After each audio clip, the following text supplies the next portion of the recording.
धनवान किसे कहते हैं? वास्तव में जिसके पास बहुत धन है, बहुत सोने चांदी हीरे जवाहरात आदि हैं, वो धनवान नहीं है। धनवान कौन है?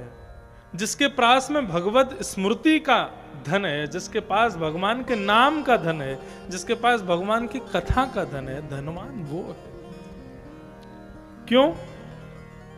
प्रैक्टिकली बतावें तो सकल भुवन मध्य निर्धनास्तेपि धन्या, वो निर्धन व्यक्ति जिसके पास धन नहीं है, यदि उसके हृदय में भक्ति है ना, तो देखो एक सूत्र है, एक रेलगाड़ी जैसा एक डायग्राम है। कैसा? इंजन आगे होता है, इंजन के पीछे डिब्बे होते हैं। ठीक उसी प्रकार भक्ति पथ का इंजन कैसा है? सबसे आगे चलती हैं कौन? भक्ति महारानी। इंजन है भक्ति महारानी, और उनके पीछे पीछे चलते हैं ये पीछे खड़े हुए शंख चक्र गदा पद्मधारी श्रीमन नारायण। और इनके पीछे पीछे कौन चलती है?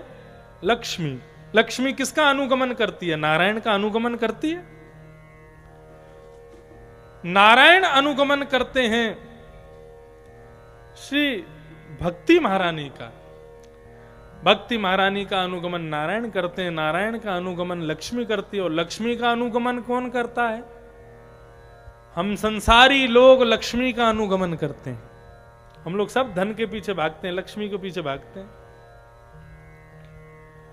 लेकिन यदि व्यक्ति लक्ष्मी के पीछे ना भाग करके भक्ति का आश्रय ले ले, भक्ति के पीछे पीछे अनुगमन करे, तो फिर कैसी रेलगाड़ी बनेगी? अभी रेलगाड़ी है भक्ति, भक्ति के पीछे नारायण, नारायण के पीछे लक्ष्मी, लक्ष्मी के पीछे हम सब। हम सब यदि लक्ष्मी के पीछे ना चल के भक्ति के पीछे चलें तो फिर कैसा चलेगा? सबसे आगे भक्ति, भक्ति के पीछे हम, हमारे पीछे नारायण, और नारायण के पीछे लक्ष्मी।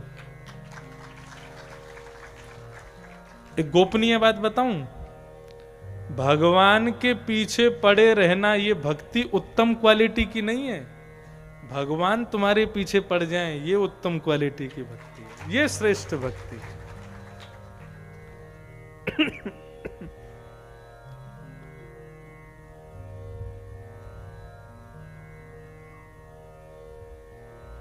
नरसिंह मेहता ये श्रेष्ठ भक्त हैं। अब भागवत का भी नियम है, व्रत करके भागवत सुननी चाहिए। और कोई व्रत नहीं कर सकता तो एक समय भोजन करो, भागवत सुनो। बोले वो भी नहीं हो तो बोले एक समय फलाहार करो, दूसरे एक समय भोजन करो, सुबह शाम का ऐसा नियम रखो।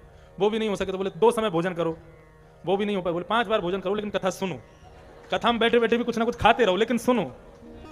तो लोग बड़े पूछते हैं महाराज, कल हमको हमारे सरदार जी पूरा मेन्यू बता रहे थे, बोले महाराज रोज दाल तड़का और ये पनीर रोज बनेगा। ठीक है, कलयुग में इतना भी बहुत है, कम से कम इसी प्रलोभन से ही सही कथा तो सुन लेंगे।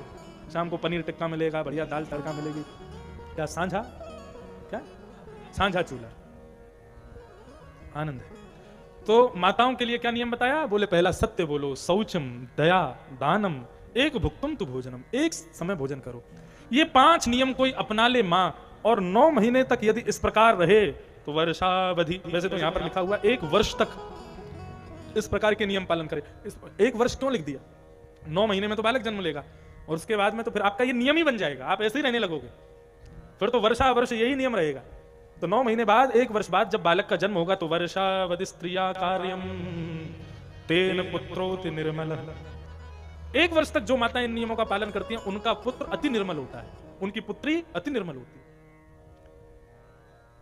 इस प्रकार संत ने कहा आत्मदेव को फल देके कि अपनी पत्नी को जाके कहना करेगी।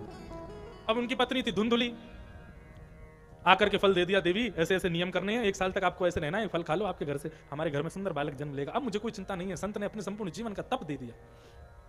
धुंधुली मन में सोचने लगी, फल खा लूंगी, गर्भवती हो जाऊंगी, तो फिर जो चाहूंगी खा ना सकूंगी, जहां चाहूंगी जा ना सकूंगी, जिससे चाहूंगी लड़ ना सकूंगी, कुछ भी नहीं कर पाऊंगी।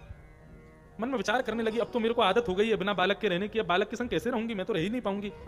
उसकी एक सहेली थी, उसके घर में रोज एक बालक जन्म लेता था, मतलब हर साल एक बालक का जन्म होता था।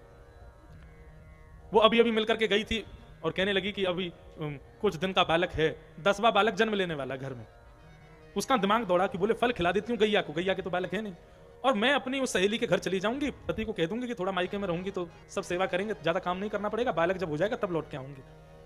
उसको धन की बहुत जरूरत है, खूब सारा धन दे दूंगी, और उसका जो 10वां बालक होगा उसको लेकर के मैं यहाँ आके इनको दिखा दूंगी, देखो मैंने बालक को जन्म लिया। और रही बात फल की, तो फल का भी पूरा टेस्ट हो जाएगा, एक्सपेरिमेंट हो जाएगा, अगर गाय के बालक हो गया तो अच्छा है।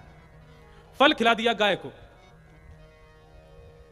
और स्वयं चली गई अपनी सहेली के यहाँ, उसको खूब सारा धन दे दिया। 9 महीने बाद उसके बालक को लेकर के घर आ गई और कहा कि मेरे पुत्र हुआ है। आत्मदेव ने पूरे नगर में महाराज जरा भंडारा करवाया, मेरे यहाँ पुत्र ने जन्म लिया। यहां पुत्र का उत्सव चल रहा था, तभी सगर्भा गौ ने भी एक बालक को जन्म दिया।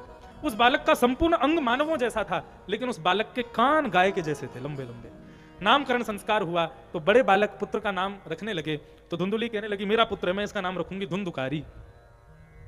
आत्मदेव बोले कोई बात नहीं, बड़े बालक का नाम तुम रखो, और गौ माता से जो पुत्र उत्पन्न हुआ इसका नाम मैं रखता हूं गोकर्ण। गोकर्ण का मतलब गाय जैसे कान वाला भी है, लेकिन गोकर्ण का मतलब किस, आप सब गोकर्ण हो। इस वक्त 2 बजे से लेकर 1 बजे से लेकर 5 बजे तक आप रोज गोकर्ण रहोगे। गो कहते हैं ज्ञान को और कर्ण कहते हैं कान को। जो कान से केवल ज्ञान सुनता है उसको भी गोकर्ण कहते हैं। जो अपने कानों से फालतू बात नहीं सुनता, केवल ज्ञान की बात सुनता है, केवल हरि चर्चा सुनता है, वो भी गोकर्ण है। श्री गोकर्ण जी का जन्म हुआ। धीरे धीरे दोनों बालक बड़े हुए। धुंधुकारी महान दुष्ट हो गया, गोकर्ण पंडित ज्ञानी बना। धुंधुकारी वैश्यालय जाने लगा, चोरी चकारी करने लगा, जुआ खेलने लगा, इस प्रकार से सब दूषित कर्म करने लगा। माता पिता से धन लेता है, नहीं देते तो घर के सामान बेच देता है। और एक दिन तो ऐसा आ गया कि माता पिता ने देने से मना कर दिया, तो मद्यपान करके आया, अपनी मां को ही पीटने लगा। आत्मदेव मन में सोचने लगे, हे भगवान, इससे बढ़िया तो मैं बिना पुत्र का था, आज पुत्र हुआ तो समझ आया। आत्मदेव जी घर छोड़ के चले गए।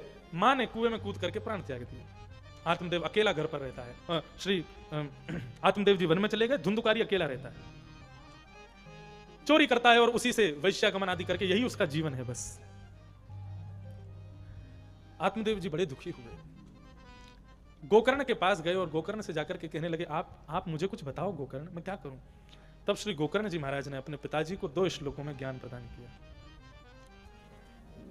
क्या कहते हैं? देहे स्थिमां सरुधिरेऽभिमत्यजत्वं जायासु तादृशु सदा ममतां विमुञ्च पश्या